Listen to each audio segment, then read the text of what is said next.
معزز سامعین حضرات اور شاید میری ماں بہنیں بھی مجھے سن رہی ہیں، السلام علیکم ورحمۃ اللہ تعالی وبرکاتہ۔ نحمد اللہ ونصلی علی رسولہ الکریم، اما بعد فاعوذ باللہ من الشیطان الرجیم، بسم اللہ الرحمن الرحیم۔ یا ایہا الذین آمنوا کتب علیکم الصیام کما کتب علی الذین من قبلکم لعلکم تتقون۔ صدق اللہ العظیم وبلغنا رسولہ النبی الکریم۔ ان اللہ وملائکتہ یصلون علی النبی یا ایہا الذین آمنوا صلوا علیہ وسلموا تسلیما۔ اللہم صلی علی سیدنا مولانا محمد بارک وسلم صلاۃ وسلاما علیک یا رسول اللہ صلی اللہ تعالی علیہ وسلم۔ حضرات، یہ پہلے تو میں کہوں گا کہ میری خوش نصیبی ہے کہ یہاں پر آپ لوگوں کے درمیان، مجھے معلوم ہے آپ لوگوں میں سے بہت سارے پروفیسر ہیں، بہت سارے انجینئر ہیں اور بڑے اعلیٰ مقام پر فائز حضرات یہاں تشریف رکھتے ہیں۔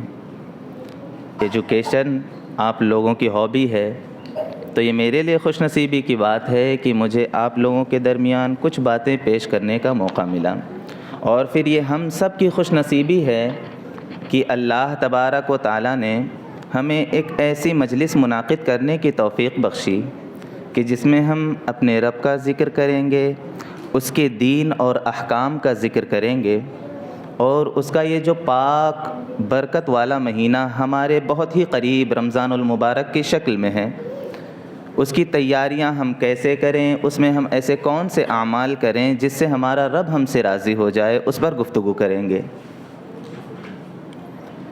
تو اللہ تبارک و تعالیٰ نے قرآن مجید میں جو ارشاد فرمایا، یا ایہا الذین آمنوا کتب علیکم الصیام، میں بلا تاخیر اپنی گفتگو جو میرا موضوع ہے روزہ، رمضان کریم کی فضیلت، اس پر گفتگو کریں۔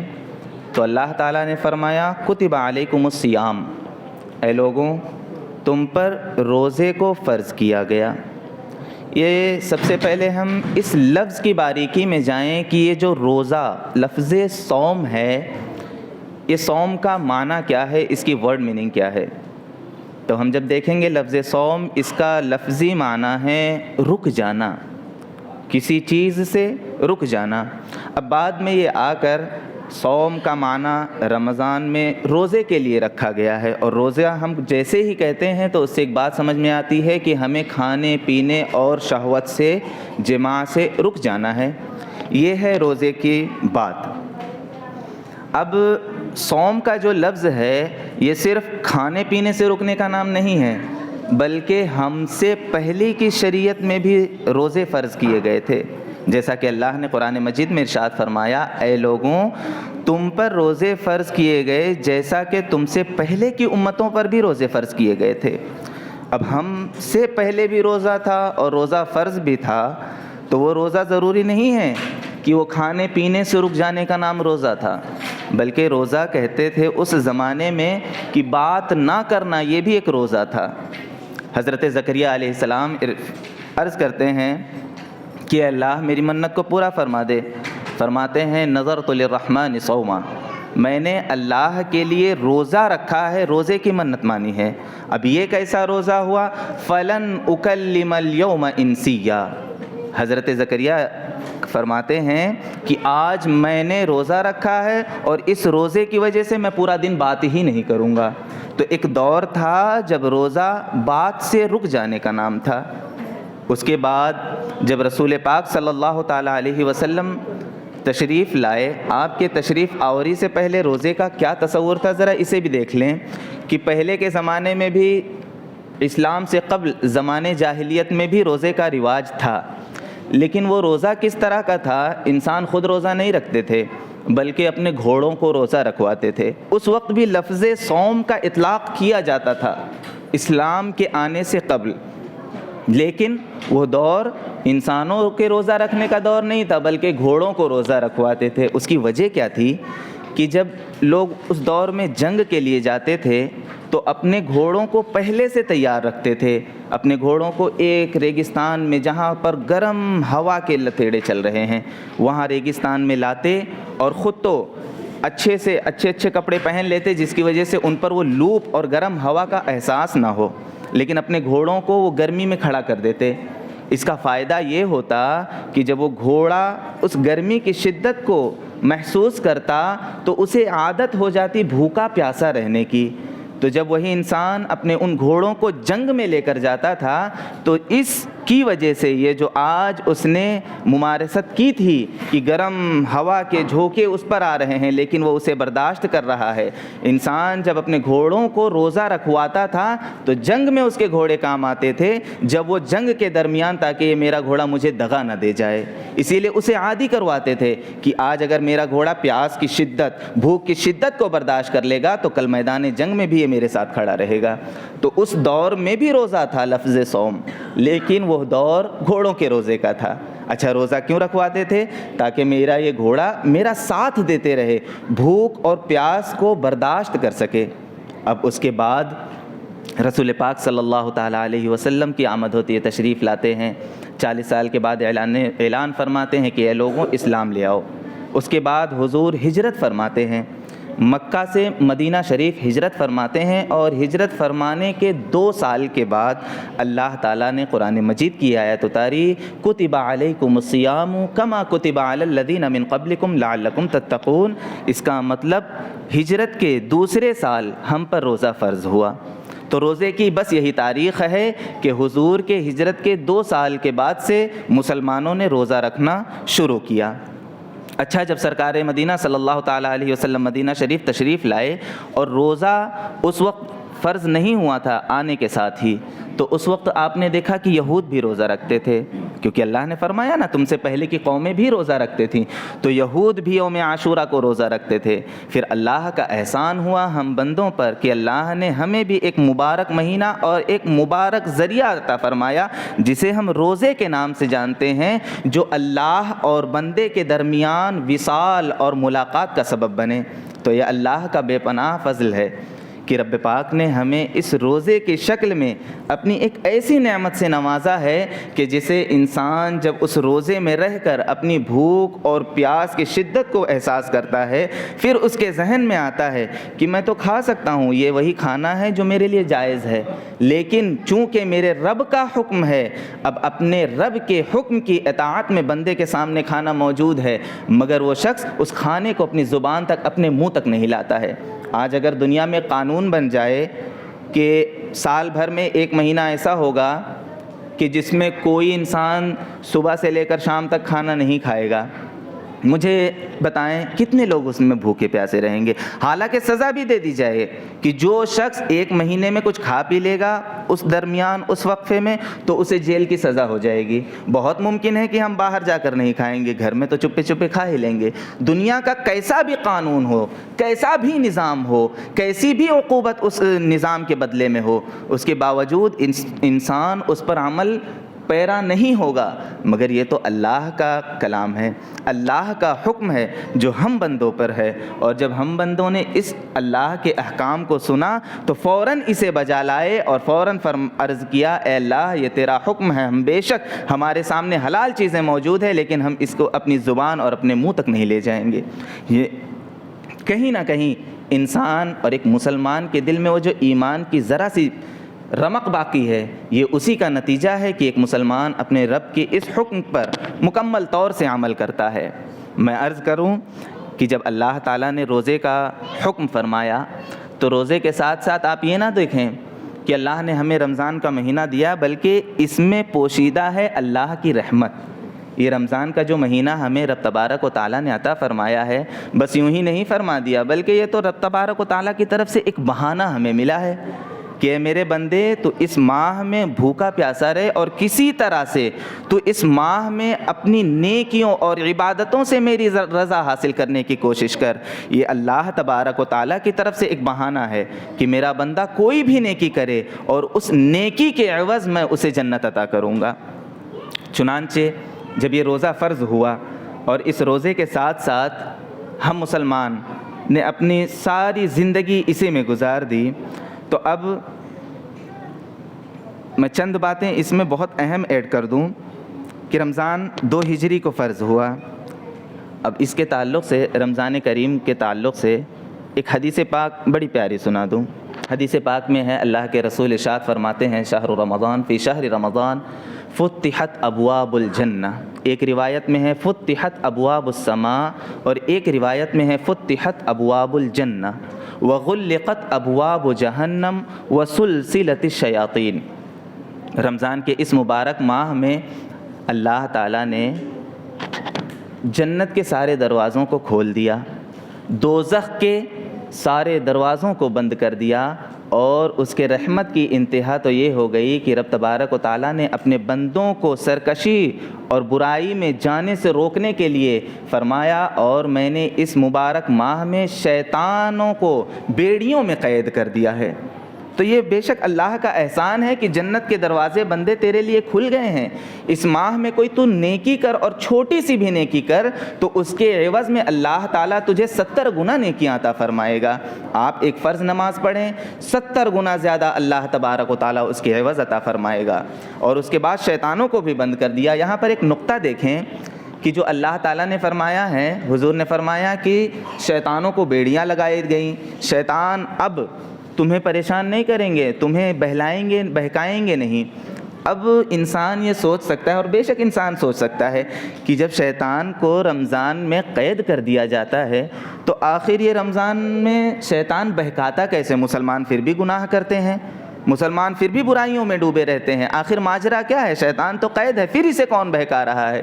حضرات، یہ ہمیں اپنے آپ کو وزن کرنے کے لیے یہ ترازو ملا ہے کہ رمضان میں شیطان بھی قید کر دیے گئے، اس کے بعد بھی اگر ہمارے اندر کوئی برائی ہے، اللہ کو ناخوش کرنے والی کوئی چیز موجود ہے، تو سمجھ جانا کہ اس وقت بھی شیطان ہمیں نہیں بہکا رہا تھا. جو برا کام ہم رمضان میں کر رہے ہیں اور اس سے پہلے بھی کرتے تھے، تو سمجھ جانا کہ یہ کام شیطان کے بہکانے سے نہیں ہو رہا ہے، بلکہ یہ ہمارے نفس کی شرارتیں ہیں جو ہم اسے کر رہے ہیں. آپ اندازہ لگا لینا، اگر آپ سے رمضان میں کوئی برائی سرزد ہو رہی ہے تو اس کا بل شیطان پر ہرگز نہ پھاڑنا، بلکہ یہ سمجھ جانا یہ میرے نفس کی شرارتیں ہیں. ہم تو شیطان کو بلا وجہ کہہ رہے ہیں کہ وہ مجھے بہکا رہا ہے، بلکہ اللہ نے شیطان کو تو رمضان میں قید کر دیا. اب جو ہمارے نفس کی شرارتیں ہیں صرف رمضان میں وہی ظاہر ہوں گی، اور جو برائیاں ہم سے اس رمضان میں صادر ہوں، سمجھ جانا یہ ہمارے اندر کی برائیاں ہیں جو ظاہر ہو رہی ہیں، اور اللہ انہیں بھی دور کرنے کی توفیق عطا فرمائے. رمضان کی بڑی فضیلتیں ہیں. اگر ہم رمضان کے بارے میں زیادہ غور کریں، 50 احادیث ہیں جو اس کی فرضیت اور فضیلت پر دلالت کرتی ہیں. اللہ کے رسول صلی اللہ تعالیٰ علیہ وسلم نے ارشاد فرمایا کہ رمضان کی ایک نیکی، رمضان میں پڑھی جانے والی ایک فرض 70 فرض کے برابر ہے. ایک نفل ایک فرض کے برابر ہے. اس میں سارے چیزوں کے جو ثواب ہوتے ہیں بڑھا کر دیے جاتے ہیں. آپ خود ہی اندازہ لگائیں، ہمارے پاس کوئی مال ہے، مال میں ڈسکاؤنٹ آفر آتے رہتا ہے، get 1 buy 1 get 3، buy 1 get 4، جتنے بھی کہہ سکتے ہیں آپ کہہ لیں. اور اگر کوئی ایسا بورڈ لگا دے کہ ایک خریدیں اس کے بدلے 3 آپ کو مل جائے گا، آپ دوڑے وہاں چلے جائیں گے. لیکن قربان جائیں، اللہ تبارک و تعالیٰ کی سخاوت پر سب سے بڑا سخی جو ہے وہ فرماتا ہے کہ اے بندے تو ایک نیکی کر، میں 2-3 گنا زیادہ نہیں بلکہ 70 گنا زیادہ اس کے بدلے تجھے عطا کروں گا. لیکن یاد رکھنا، یہ جو مہینہ ہے اس میں نیکیاں، جتنے ثواب بڑھتے جاتے ہیں نیکیوں پر، اتنے گناہ بھی بڑھتے جاتے ہیں. ہم رمضان میں دیکھتے ہیں، آپ اگر چلے جائیں کوئی گناہ یہاں کر رہے ہیں تو اس کی عقوبت اور اس کی سزا تھوڑی کم ہوگی، لیکن یہی غلط کام اگر آپ جا کر مسجد حرام مکہ مدینہ شریف میں کریں تو بے شک اس کی سزا اور بڑی ہو جاتی ہے. تو اسی طرح رمضان کا بھی مبارک ماہ ہے کہ ہم جو بھی برائیاں اس مہینے میں کرتے ہیں تو یاد رکھیں کہ جو برائی ہم رمضان کے باہر کر رہے ہیں اس سے کئی گنا زیادہ عذاب ہمیں اس رمضان کی وجہ سے ہماری برائی پر ملے گا. تو رمضان میں ہمیں دونوں چیزوں کو بیلنس کرنا ہے، نیکیوں پر ابھارنے والی صفت کو پیدا کرنا ہے اور برائیوں سے دور رہنے والی صفت کو پیدا کرنا ہے. چنانچہ اللہ تبارک و تعالیٰ کا بے پناہ فضل و احسان ہے کہ اس نے ہمیں رمضان کی شکل میں یہ نعمت عطا فرمائی اب ہم رمضان میں روزے تو رکھتے ہیں، ایک حدیث پاک اس پر بھی سناؤں۔ اللہ کے رسول ارشاد فرماتے ہیں، بخاری شریف کی حدیث ہے، فرماتے ہیں رسول اللہ صلی اللہ تعالیٰ علیہ وسلم، جس کا مفہوم میں بیان کروں کہ اگر رمضان میں آپ نے روزے رکھے ہیں، روزے رکھنے کے بعد بھی آپ جھوٹ کہہ رہے ہیں، غیبت کر رہے ہیں، برائیاں کر رہے ہیں، تو اللہ کو تمہیں بھوکے اور پیاسے رہنے کی کوئی ضرورت نہیں ہے۔ اللہ تمہارے بھوک اور پیاس کا کوئی محتاج نہیں ہے۔ اگر تم روزہ رہ کر بھی انہی برائیوں کو کر رہے ہو، انہی چیزوں کو کر رہے ہو، تو یاد رکھنا اللہ کو اس کی کوئی ضرورت نہیں ہے، بلکہ رک جانا۔ اور یہی تو پیمانہ ہے، رمضان میں روزہ رکھنے کا یہی پیمانہ ہے، وجہ ہے، مقصد رمضان یہی ہے۔ اللہ تعالیٰ نے فرمایا تم پر روزے فرض کیے گئے ہیں لعلکم تتقون، تاکہ تمہارے اندر تقوی پیدا ہو جائے۔ رمضان کا جو اصل مقصد ہے وہ صرف اور صرف انسان اور مسلمان کے اندر تقوی پیدا کرنا ہے، اپنے رب سے جڑ جانا ہے، اپنے رب کی رضا کو چاہتے رہنا ہے۔ یہ ایک مسلمان کے روزے رکھنے کا مقصد ہونا چاہیے کہ مولا میرے اندر تقوی پیدا فرما دے تاکہ میں ڈروں۔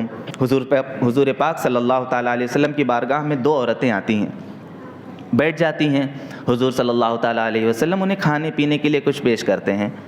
جب عورتیں دیکھتی ہیں کھانا سامنے آیا، وہ کہتی ہیں حضور ہم تو روزے سے ہیں، ہم روزہ ہیں۔ حضور پاک صلی اللہ علیہ وسلم فرماتے ہیں ہرگز تم روزہ نہیں ہو، کھاؤ۔ وہ کہتی ہیں نہیں سرکار، اللہ کے عزت کی قسم ہم روزہ ہیں۔ حضور پاک صلی اللہ علیہ وسلم فرماتے ہیں ٹھیک ہے، اگر تم روزہ ہو تو تم قے کرو، الٹی کرو، میں ابھی پتہ لگا لوں گا کہ تم روزہ ہو یا نہیں۔ اب حضور کا حکم تھا، عورتوں نے فوراً اپنے گلے میں انگلیاں ڈال ڈال کر کوشش کر کے الٹی کی۔ اب جب انہوں نے الٹیاں کیں تو اس الٹی میں سے جو نکلا وہ خون نکلا اور گوشت کے تھوڑے چھوٹے چھوٹے لوتھڑے نکلے۔ اللہ کے رسول ارشاد فرماتے ہیں اے عورتوں دیکھو، یہ جو لوتھڑا اور یہ خون نکلا ہے، تم جو کچھ دیر پہلے وہاں بیٹھ کر اپنے بہن اور بھائی کی غیبتیں اور برائیاں کر رہی تھی، تو تم نے اپنے مردار کا گوشت کھایا ہے، اور جب تم گوشت کھا رہی ہو تو تمہارا روزہ کیسا ہے؟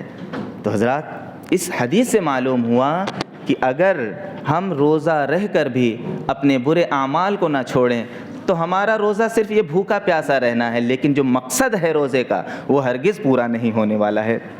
آئیے، روزے میں کرنے والی 2 چیزیں ہوتی ہیں، سب سے اہم 3 چیزیں ہوتی ہیں، بلکہ یوں کہہ سکتے ہیں، یوں تو ہم رمضان شریف کے علاوہ بھی قرآن پڑھنا، نماز پڑھنا، صدقہ زکوٰۃ دینا، اچھے اعمال کرنا، یہ انسان کے لیے ہر حال میں، ہر وقت میں، ہر روز یہ فرض اور واجب ہے۔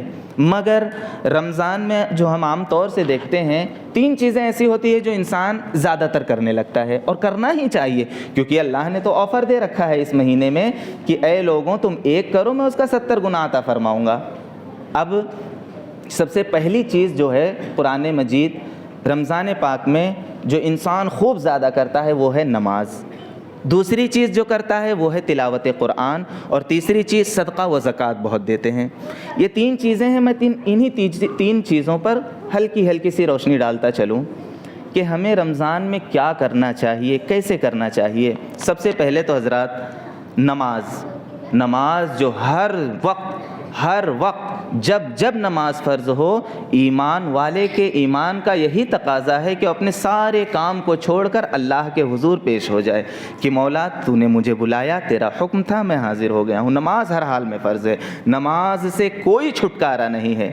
مگر نماز کا عالم یہ ہے کہ لوگ ہلکے میں لے لیتے ہیں کہ نماز آج کی کل پڑھ لیں گے، بوڑھا ہونے کے بعد پڑھ لیں گے۔ محترم حضرات یاد رکھنا، یہ وقت جب گزر جائے گا تو واپس نہیں آنے والا ہے، اور جو نماز ہے یہ ہم پر فرض کی گئی ہیں۔ نماز کے بارے میں آپ کو بتاؤں کہ نماز کی فرضیت کا اندازہ آپ اسی سے لگائیں۔ حضرت عمر فرماتے ہیں نماز تو چھوڑو، میرا دل کرتا ہے جو لوگ جماعت چھوڑتے ہیں، اگر مجھے ان کی بیوی اور بچوں کا خوف نہ ہوتا تو میں جا کر ان کے گھروں کو آگ لگا دیتا۔ جو لوگ نماز کے وقت اپنے گھر میں رہتے ہیں، نماز اتنی فرض ہے، لیکن آج ہم نے نماز کو سست کر دیا ہے۔ اور نماز ہونی کیسی چاہیے؟ جو لوگ نماز پڑھتے بھی ہیں تو ان کی نماز میں توجہ کبھی یہاں ہے، کبھی اپنے کاروبار میں ہے، کہیں ہے۔ جب ایک مومن نماز پڑھے تو نماز کا یہ انداز ہونا چاہیے کہ اے اللہ میں صرف تیرے لیے نماز پڑھ رہا ہوں۔ قرآن مجید میں اللہ تعالیٰ نے ارشاد فرمایا اقیم الصلاۃ لذکری، جب تم نماز پڑھو تو صرف میرا ذکر کرنے کے لیے نماز پڑھو، مجھے یاد کرنے کے لیے نماز پڑھو۔ اور جب ایک مومن کی یہ شان ہو جائے گی نا، جب وہ بندہ نماز پڑھے گا اور صرف اپنے رب کے لیے پڑھے گا، اس کی یاد میں پڑھے گا، اس کے ذکر کے لیے پڑھے گا، تو یقین جانیں اس نماز کی لذت کا عالم بہت خوب ہوگا۔ میں اکثر ایک مثالیں پیش کرتا ہوں، ایک حدیث کی روشنی میں اللہ کے رسول ارشاد فرماتے ہیں، تصوف کا ایک قاعدہ ہے جو الاحسان کے بارے میں حدیث جبریل میں حضور سے پوچھا جاتا ہے، یا رسول اللہ مل احسان، احسان کسے کہتے ہیں؟ تو حضور ارشاد فرماتے ہیں، اعبد اللہ کأنک تراہ فإن لم تکن تراہ فإنہ یراک۔ جب آپ اللہ کی عبادت کرو تو اس طرح عبادت کرو گویا کہ تم اللہ کو دیکھ رہے ہو۔ یہ اللہ تبارک و تعالیٰ کے نبی نے ہم سے فرمایا کہ تم نماز اس طرح پڑھا کرو کہ تم اللہ کو دیکھ رہے ہو۔ میں اسے ایک مثال کے ساتھ اکثر بیان کرتا ہوں کہ آپ نے تو یہ بات سن لی کہ تم اللہ کی زیارت کر رہے ہو، اللہ کا دیدار، اب اس کا دیدار کیسا ہو؟ وہ جس حال میں دیدار کرائے وہ ہمارے لیے معراج ہے۔ تو اللہ تبارک و تعالیٰ کا دیدار کیسے ہو سکتا ہے؟ مجھے ایک بات بتائیں، جب شہیدوں سے پوچھا گیا جنت میں کہ جنت میں آپ کو کسی چیز کی کمی تو نہیں ہے؟ تو شہید کہتا ہے ہر چیز کی زیادتی ہے، اس میں ہر چیز موجود ہے، لیکن میری یہ خواہش دل میں آتی ہے کہ میرا رب مجھے دوبارہ دنیا میں بھیج دے اور میں پھر اس دنیا میں جانے کے بعد پھر اللہ تبارک و تعالیٰ کی راہ میں جنگ کروں اور شہید ہو جاؤں، کیونکہ شہادت کے وقت جو رب کا دیدار حاصل ہوتا ہے اس میں جو مزہ ہے وہ اللہ کی جنت میں بھی مزہ نہیں آ رہا ہے۔ تو اللہ کے دیدار کا یہ عالم ہے۔ اب دیکھیں نماز میں حضور نے فرمایا اعبد اللہ کأنک تراہ، آپ عبادت اس طرح کریں گویا کہ آپ اللہ کو دیکھ رہے ہیں۔ اب اللہ کو دیکھنا کیسا ہے؟ جب انسان اس حال میں اس نیت کے ساتھ نماز پڑھے گا تو اس کی نیت اور اس کی نماز کی لذت کا عالم اس سے اندازہ لگائیں۔ حضرت یوسف علیہ السلام کے سامنے کچھ عورتیں بیٹھی ہوئی تھی، ہاتھ میں لیموں اور چاقو لیے ہوئے۔ جب حضرت یوسف علیہ السلام کو پیش کیا گیا ان عورتوں کے سامنے، ان عورتوں نے کیا کیا؟ انہوں نے اس چاقو سے لیموں کو تو کاٹا ہی کاٹا، ساتھ میں اپنی انگلیاں بھی کاٹ ڈالیں، لیکن ان انگلیوں کے کاٹنے کی وجہ سے انہیں درد کا احساس تک نہیں ہوا۔ اور یہ احساس کیوں نہیں ہوا؟ کیونکہ وہ دیدار یوسف میں مست تھیں، حضرت یوسف علیہ السلام کے دیدار میں اتنی مگن تھیں، اتنا خوبصورت چہرہ انہوں نے دیکھا تو اپنے سارے رنج و علم اور غم کو بھول گئیں۔ تو جب ایک نبی کے چہرے کو دیکھ کر انسان اپنی انگلیوں کو کاٹ لے، اسے کوئی تکلیف محسوس نہ ہو، تو اس یوسف کو پیدا کرنے والے کی ذات میں اگر ہم گم ہو جائیں اور اس کے دیدار کے ساتھ ہم نماز پڑھیں گے تو اس نماز کی لذت کا عالم کیا ہوگا؟ اس نماز میں ہمیں کیسی لذت ملے گی جو نبی نے فرمایا اعبد اللہ کأنک تراہ، کہ جب تم نماز پڑھو تو اس طرح نماز ادا کرو گویا کہ تم اپنے رب کو دیکھ رہے ہو۔ اور اگر اتنا ایمان بلند نہ ہو تو کم سے کم اتنا تو تصور کیا کرو فَإِنَّهُ يَرَاكَ، کہ اللہ تمہیں دیکھ رہا ہے۔ کم سے کم یہ اپنے ذہن میں ڈال لو کہ اللہ ہمیں دیکھ رہا ہے، اور اس کے بعد نماز کو قائم کریں۔ نماز کو ترک کرنا یہ ایک مومن کی شان نہیں ہے، بلکہ علماء فرماتے ہیں ایک مومن اور غیر مومن میں فرق صرف اسی سے سمجھ میں آتا ہے کہ مومن نماز پڑھتا ہے، غیر مومن نماز نہیں پڑھتا ہے۔ تو ایک مومن کی نشانی ہے، اگر ہم اپنے آپ کو مسلم اور مومن کہتے ہیں تو ہمارا ایک وطیرہ، ہماری ایک عادت ہونی چاہیے کہ ہم نماز سے اپنے دل کو جوڑے رہیں۔ رمضان کریم میں سب سے اہم جو چیز ہوتی ہے وہ ہر حال میں، بہرحال چاہے وہ رمضان ہو چاہے اور مہینے ہوں، نماز ایک اہم چیز ہوتی ہے جو بہت اہمیت رکھتی ہے۔ رمضان کریم میں دوسری چیز جو ہے وہ ہے قرآن مجید۔ بہت ہمارے بھائی قرآن مجید کی تلاوت کرتے ہیں، اسے بھی ہمیں اپنا وطیرہ بنانا چاہیے۔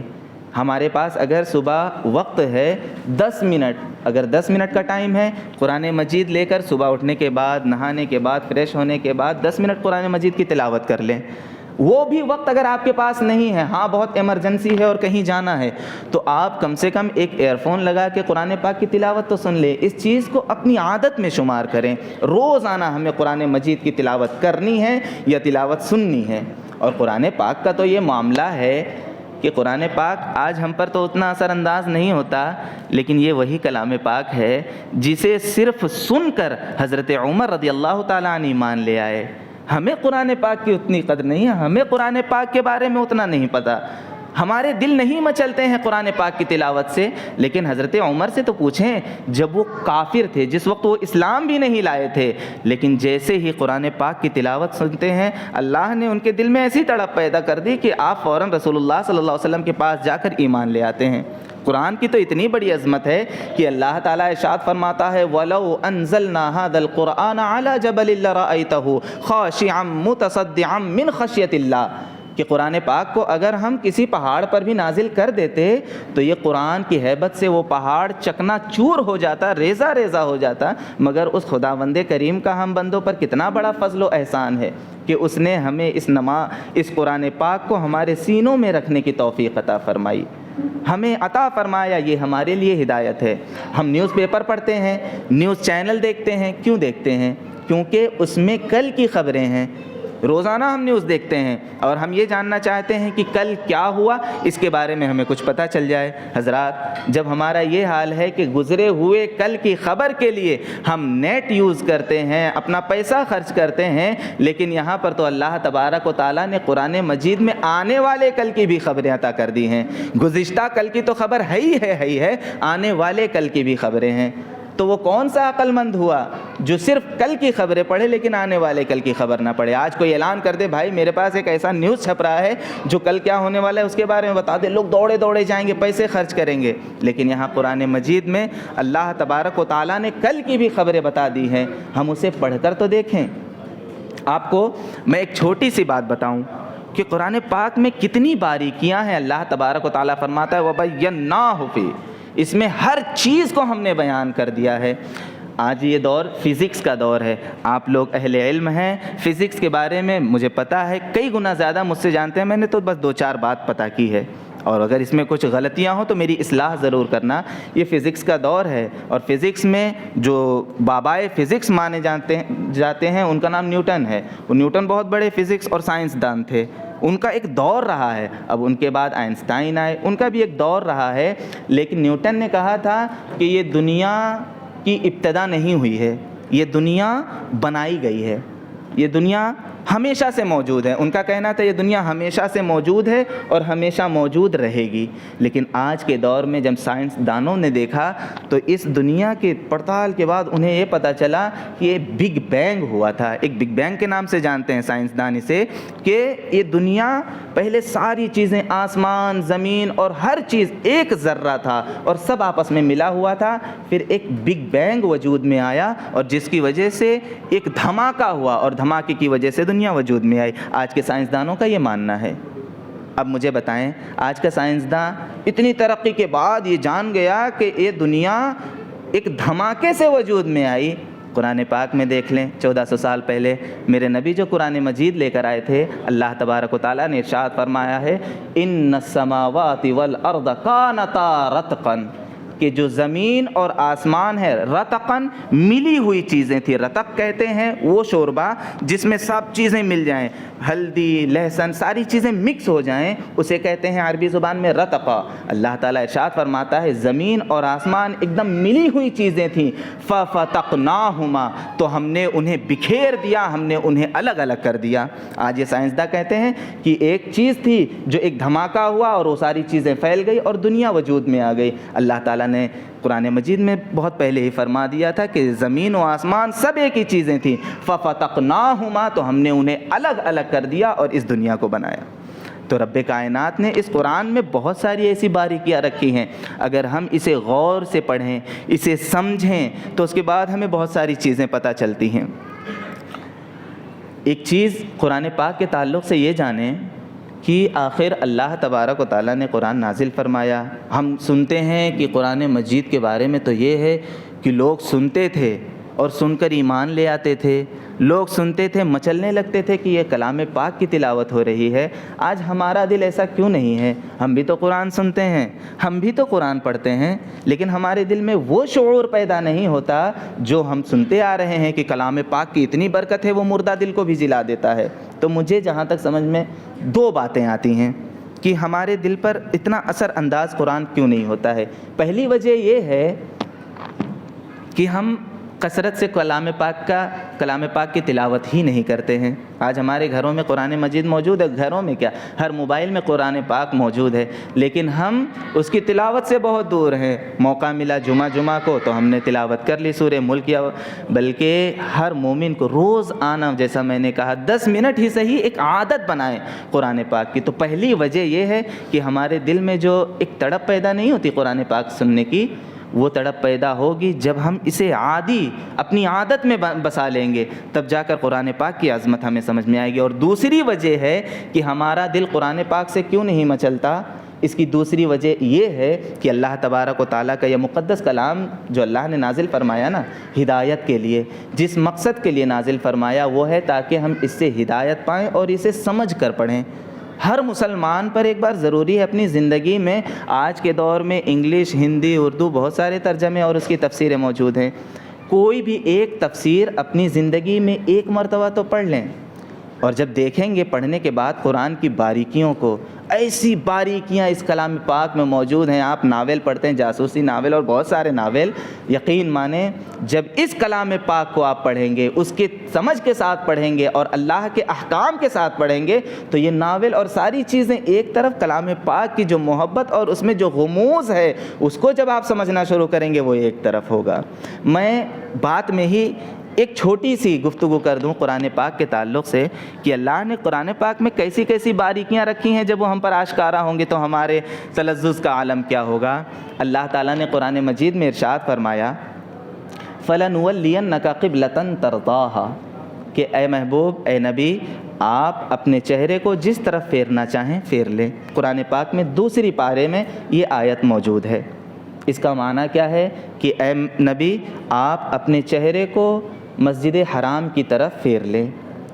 اس کا سیاق و سباق میں بتاؤں کہ اللہ کے نبی صلی اللہ تعالیٰ علیہ وسلم جب ابتدائے دور میں نماز فرض ہوئی، ابتدائے اسلام میں، تو اس وقت مسلمان یہ مکہ اور مدینہ کی طرف رخ کر کے نماز نہیں ادا کرتے تھے، بلکہ بیت المقدس کی طرف رخ کر کے نماز کرتے تھے۔ بیت المقدس یہی جو آج فلسطین میں موجود ہے، اسی کی طرف رخ کر کے نماز پڑھا کرتے تھے، اور یہ بیت المقدس اس دور میں یہودیوں کے قبضے میں تھا۔ اب یہودی نبی پاک صلی اللہ علیہ وسلم کو طعنہ دیا کرتے تھے کہ اے محمد، تم اپنا دین تو لے کر آ گئے، کم سے کم ساتھ میں ایک قبلہ لے آتے جس کی طرف تم رخ کر کے نماز پڑھا کرتے۔ تم تو ہمارے ہی قبلہ کی طرف، ہمارے ہی مقدس مقام کی طرف رخ کر کے نماز پڑھتے ہو۔ یہ بات میرے نبی کے دل پر لگ گئی کہ یہودی ہمیں طعنہ دیتے ہیں کہ ہم ان کے قبلہ کی طرف رخ کر کے نماز پڑھتے ہیں۔ آپ کے دل میں یہ بات لگی، اللہ تبارک و تعالیٰ نے فوراً حضرت جبریل کو حکم دیا، جبریل جاؤ اور میرے نبی سے فرما دینا، عرض کر دینا فَلَنُوَلِّيَنَّكَ قِبْلَةً تَرْضَاهَا، اے محبوب، اے نبی، آپ مسجد حرام کی طرف اپنا رخ کر کے نماز ادا کیا کریں۔ اب آپ اندازہ لگائیں کہ اللہ نے نبی کے صرف چاہ لینے سے قبلے کو بدل دیا۔ اب قرآن پاک کی جو دوسری آیت ہے، اس کے بعد ہی ایک آیت ہے کما ارسلنا فیکم رسولا۔ بات سمجھنے کی ہے کہ جب اللہ تعالیٰ نے یہ فرما دیا کہ قبلہ ہی بدل گیا، اس کے بعد والی آیت میں فرماتا ہے جیسا کہ ہم نے تمہارے درمیان اپنے رسول کو بھیجا۔ جب انسان ان دونوں آیتوں کو دیکھے گا تو وہ سوچ میں پڑ جائے گا کہ ان دونوں آیتوں کا ایک دوسرے سے کیا تعلق ہے، آپس میں ان دونوں کی مطابقت کیا ہے۔ آپ سوچیں گے نا کہ اس سے پہلے بات ہو رہی تھی قبلہ بدل جانے کی، اور فوراً اللہ تعالیٰ اس کے بعد ارشاد فرماتا ہے جیسا کہ میں نے تمہارے درمیان اپنا رسول بھیجا۔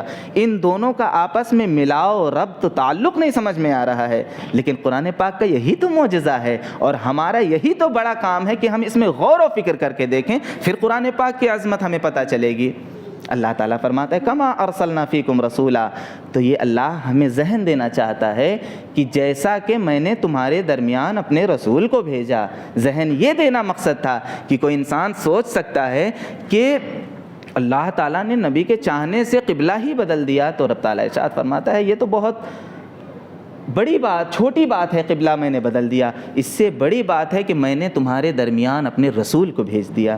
اور جب ہمارے نبی اس دنیا میں تشریف لائے، کیونکہ کوئی ایک محبوب چیز ہوتی ہے تو وہ چاہتا ہے کہ میری محبوب چیز میرے پاس ہی رہے، لیکن اس کے باوجود اللہ نے اپنے نبی صلی اللہ علیہ وسلم کو ہماری ہدایت کے لیے ہمارے درمیان مبعوث فرمایا۔ یہ قبلہ بدلنے سے بڑی بات تھی۔ اب اس کے بعد والی آیت دیکھیں، فَاذْكُرُونِي أَذْكُرُكُمْ وَاشْكُرُوا لِي وَلَا تَكْفُرُونَ۔ پہلی آیت میں بات ہوئی کہ اے لوگو، اے نبی، آپ اپنا چہرہ مسجد حرام کی طرف پھیر لیں۔ اس کے بعد والی آیت میں ہے کہ اے مومنو، میں نے تمہارے درمیان اپنے نبی کو بھیجا، اور اس کے فوراً بعد والی آیت میں اللہ تعالیٰ ارشاد فرماتا ہے، اے مومنو، تم میرا ذکر کرو، میں تمہارا ذکر کروں گا، تم میرا شکریہ ادا کرو۔ کیا فرماتا ہے اللہ؟ میرا شکر ادا کرو۔ اب پھر بات سمجھ میں نہیں آتی، بات چل رہی تھی تحویل قبلہ کی، قبلہ بدل گیا، اس کے بعد بات چل رہی ہے کہ میں نے تمہارے درمیان اپنے نبی کو بھیجا، اب یہاں فوراً بات چینج ہو گئی کہ اے لوگوں میرا شکر ادا کرو۔ یہ کہاں سے بات آ گئی؟ تو اسے ایک مثال کے ذریعے سمجھیں کہ اللہ تبارک و تعالیٰ نے ہمیں اپنا نبی دیا، عطا فرمایا، ہمارے درمیان بھیجا ہماری ہدایت کے لیے۔ میرے پاس کوئی انگوٹھی ہے، بہت قیمتی انگوٹھی، میں نے، یہ ہمارے سید ظفر صاحب قبلہ ہیں، میں نے انہیں دے دی، میں اور لوگوں کو جانتا نہیں ہوں زیادہ، میرا آنا جانا کم ہے، میں انہیں کو جانتا ہوں، تو میں نے ایک انگوٹھی سید صاحب کو دے دی کہ آپ رکھیں، بہت قیمتی نگینے ہیرے جواہرات والی انگوٹھی۔ اب سید صاحب جب اس انگوٹھی کو دیکھیں گے وہ کسے یاد کریں گے؟ مجھے یاد کریں گے کہ میرے ایک دوست تھے مولانا صاحب، انہوں نے اتنی قیمتی انگوٹھی مجھے دے دی۔ جب وہ اس انگوٹھی کو دیکھیں گے مجھے یاد کریں گے، میرا ذکر کریں گے۔ تو اللہ تعالیٰ نے جو آیت میں فرمایا نا، کما ارسلنا فیکم رسولا، میں نے تمہارے درمیان اپنے رسول کو بھیجا، فاذکرونی اذکرکم واشکروا لی ولا تکفرون، تو جب تم میرے نبی کو دیکھنا تو میرا ذکر کرنا کہ میں نے اپنی اتنی قیمتی چیز اپنے محبوب کو تمہارے درمیان بھیجا ہے۔ تو اللہ تبارک و تعالیٰ نے اپنے نبی کو ہمارے درمیان اس لیے بھیجا تاکہ ہم اپنے نبی سے ہدایت بھی لیں، لیکن ساتھ ساتھ اپنے رب کی رضا اور اس کے شکرانے کے لیے ہمیشہ تیار رہیں کہ مولا تیرا شکر ہے تو نے ہماری ہدایت کے لیے اپنے محبوب کو ہمارے درمیان بھیجا ہے۔ تو قرآن پاک کی باریکیاں سمجھے۔ اس کے بعد بھی آیتیں ہیں، بہت ساری آیتیں ہیں۔ فَاذْكُرُونِي أَذْكُرْكُمْ کے بعد ہے اے لوگوں صبر کرو، کیونکہ جب آپ ذکر کرنے لگیں گے اللہ کا، آپ پر بہت ساری مصیبتیں آئیں گی۔ تو اللہ تعالیٰ اس کے بعد والی آیت میں آتا ہے وَاسْتَعِينُوا بِالصَّبْرِ وَالصَّلَاةِ، اس کے بعد فرماتا ہے فَاصْبِرُوا، کہ صبر کرو اے لوگوں، جب بھی تم پر کوئی مصیبت آئے ایسے حال میں صبر کرنا۔ آپ اسی طرح آیتوں کو دیکھتے چاہیں گے، اس کے بعد بھی 3-4 آیتیں ہیں، ان آیتوں کا آپس میں اتنا بہترین تعلق ہے جو ایک نظر میں نہیں سمجھ میں آئے گا، لیکن جب آپ علماء کی تفسیر اٹھائیں گے، ترجمے اٹھائیں گے، اور آپ کو قرآن کی باریکیاں سمجھ میں آنی شروع ہوں گی، تو آپ کو اگر آفس جانے میں بھی 1 گھنٹہ ہے، آپ کہیں گے چلیں 1 گھنٹہ میں قرآن پاک کے ترجمے اور اس کی تشریح کو دیکھ لوں، یقین مانیں وہ آفس کا وقت گزر جائے گا، آپ کہیں گے 2 گھنٹے بعد میں آفس جاؤں گا۔ یہ غموض اور یہ معجزہ ہے قرآن مجید کا۔ کم سے کم اسے پڑھیں، اسے اپنے دل کی نظروں سے پڑھیں، اسے سمجھ کر پڑھیں، پھر دیکھیں وہ لذت جو اللہ تبارک و تعالیٰ کا کلام ہے، وہ معجزاتی کلام ہے، اس میں انسان کو کتنا تلذذ حاصل ہوتا ہے۔ میں نے عرض کیا تھا کہ رمضان میں نماز، تلاوت قرآن اور ایک اور چیز جو انسان اور مومن بہت ہی شوق سے کرتا ہے وہ ہے صدقہ اور زکوٰۃ۔ ہم دل کھول کر خرچ کرتے ہیں، مگر یقین مانیں جب اس کے بارے میں تحقیق کی گئی تو میرے مسلمان بھائیوں کا یہ عالم ہے کہ اللہ نے روزے کو فرض کیا، اسی طرح زکوٰۃ کو بھی فرض کیا۔ قرآن مجید میں اللہ تبارک و تعالیٰ ارشاد فرماتا ہے خذ من اموالہم صدقۃ تطہرہم بہا وتزکیہم، کہ اے نبی ان سے صدقہ لے کر، ان سے ان کی زکوٰۃ لے کر غریبوں پر تقسیم کر دیا کرو۔ یہ اللہ کا حکم ایک مومن بندے کے لیے ہے۔ اور یہ زکوٰۃ کا حکم کیوں آیا؟ تاکہ اللہ تبارک و تعالیٰ نے، اگر رب تبارک و تعالیٰ چاہتا اس کے خزانے میں کوئی کمی ہے، وہ سب کو مالدار بنا دیتا، سب کو بے پناہ پیسے والا بنا دیتا، لیکن اللہ تبارک و تعالیٰ نے ہر طریقے کو لوگوں کو پیدا فرمایا، امیروں کو بھی پیدا فرمایا، مڈل سوسائٹی میں بھی پیدا فرمایا، غریبوں میں بھی لوگوں کو پیدا فرمایا۔ وجہ کیا ہے آخر اس کی صرف ایک وجہ ہے، لِنَبْلُوَكُمْ أَيُّكُمْ أَحْسَنُ عَمَلًا، کہ تم میں سے کون اچھا عمل کر سکتا ہے. آپ کے پاس پیسہ ہے, آپ اچھے عمل کرو تاکہ اس پیسے کو اللہ کی راہ میں نکال دو. اگر آپ مڈل سوسائٹی میں ہو تو بھی آپ کے پاس جو تھوڑا بہت پیسہ ہے زکوٰۃ کا, آپ اسے نکال دو. اور اگر آپ غریب ہو تو آپ صبر کرو. ان تینوں کی آزمائش ہے. یہ نہیں کہ صرف امیروں کی آزمائش ہے کہ وہ پیسہ نکالتے ہیں یا نہیں, بلکہ اس میں غریبوں کی بھی آزمائش ہے کہ اگر تمہارے پاس نہیں بھی ہے تو ایسے حال میں تم صبر کر سکتے ہو کہ نہیں, یہ اللہ نے تمہاری آزمائش کے لیے پیدا فرمایا ہے تمہیں. لِنَبْلُوَكُمْ أَيُّكُمْ أَحْسَنُ عَمَلًا, تم میں سے کون زیادہ اچھا کردار اور عمل والا ہے. اللہ تعالیٰ نے اس لیے ہمیں پیدا فرمایا الگ الگ کیٹیگری میں. لیکن ہمارا ماحول یہ ہے کہ آج ہم چند % زکوٰۃ کو بھی اپنے پاس دبائے بیٹھے ہیں. بہت سارے میرے بھائی ہیں, اللہ کا احسان اور شکر ہے کہ وہ لوگ اپنے زکوٰۃ کو ادا کرتے ہیں, لیکن یقین مانیں بہت ایسے لوگ بھی ہیں جو زکوٰۃ تک کو پوری طرح ادا نہیں کرتے.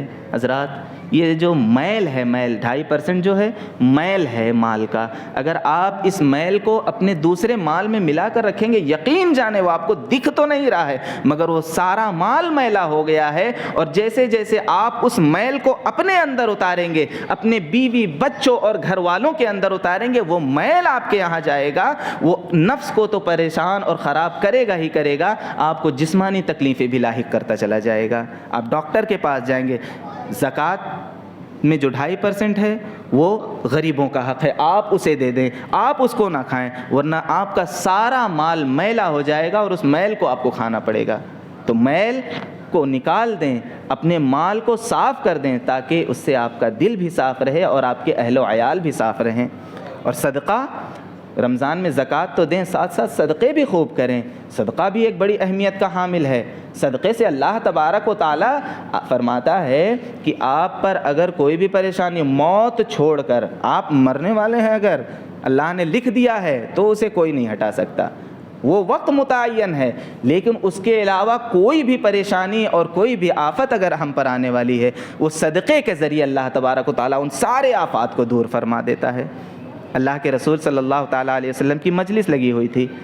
رسول پاک صلی اللہ علیہ وسلم کی بارگاہ میں لوگ اپنی اپنی طرف سے لا کر صدقے پیش کر رہے تھے کسی کام کے لیے. ایک صحابی آتے ہیں, 1 درہم, صرف 1 درہم لا کر رکھ دیتے ہیں, حضور میرے پاس یہی تھا, میں نے آپ کی بارگاہ میں پیش کر دیا. حضور پاک صلی اللہ تعالیٰ علیہ وسلم اس پیسے کو اٹھا کر اوپر نیچے کرنے لگتے ہیں اور خوشی خوشی فرماتے ہیں, سبق درہم علی 100 درہم, کہ آج 1 درہم 100 درہم پر بھی بھاری پڑ گیا. صحابہ عرض کرتے ہیں, حضور ہم نے تو 100 درہم, کسی نے 1000 درہم دیے, یا رسول اللہ انہوں نے 1 درہم لا کر دیا تو آپ فرما رہے ہیں سبق درہم علی 100 درہم, کہ 1 درہم یہ 100 درہم پر بھاری پڑ گیا, آگے نکل گیا, اس کا معاملہ کیا ہے؟ حضور فرماتے ہیں, میرے صحابی تم نے جو مال دیا ہے 1000 درہم, آپ کے پاس 1,00,000 درہم تھا, اس میں سے آپ نے 1000 درہم دیا, 1% دیا, مگر میرا یہ جو غریب صحابی ہے اس کے گھر میں صرف 2 درہم تھے, اس نے اپنا آدھا مال لا کر میری بارگاہ میں رکھ دیا ہے. تو آج اللہ تبارک و تعالیٰ اس سے خوش ہے. تو صدقے کی بہت بڑی فضیلت ہے, اور صدقے کا تو یہ عالم ہے, آپ کو دنیاوی تکلیف سے تو راحت ملے گی ہی, ساتھ میں اللہ تبارک و تعالیٰ کی طرف سے بھی انعام نازل ہوگا. اور اس کے بارے میں ایک ابو داؤد اور ترمذی شریف کی حدیث ہے. اللہ کے رسول صلی اللہ تعالیٰ علیہ وسلم, حضرت عمر خود ہی بیان فرماتے ہیں اس حدیث کو, کہ ایک بار غزوہ تبوک کے موقع پر حضور نے اعلان فرمایا, میرے صحابہ تم میں سے کون کون ہے جو اس غزوے کے لیے اپنی طرف سے لا کر کچھ دے.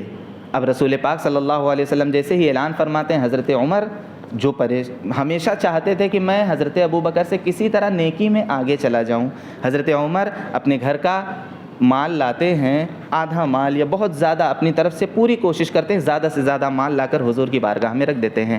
اب حضرت عمر رکھتے ہیں اور سوچتے ہیں آج تو میں نے زیادہ مال پیش کر دیا, آج میں ابو بکر پر فوقیت لے جاؤں گا. اب حضرت ابو بکر بھی تشریف لاتے ہیں, حضرت ابو بکر نے بھی لا کر کچھ مال رکھے. اب قربان جائیں نبی پاک صلی اللہ علیہ وسلم کی اس محبت پر حضور نے یہ نہیں فرمایا کہ اے عمر تم کتنا مال لے کر آئے ہو, بلکہ حضرت حضور پاک ارشاد فرماتے ہیں, اے عمر تم نے اپنے گھر پر کیا کیا چھوڑا, کتنا مال چھوڑا. اب حضور صلی اللہ علیہ وسلم کے اس سوال پر حضرت عمر جواب دیتے ہیں, یا رسول اللہ میں نے اپنے گھر پر آدھا مال چھوڑا اور اپنا آدھا مال آپ کی بارگاہ میں لا کر رکھ دیا.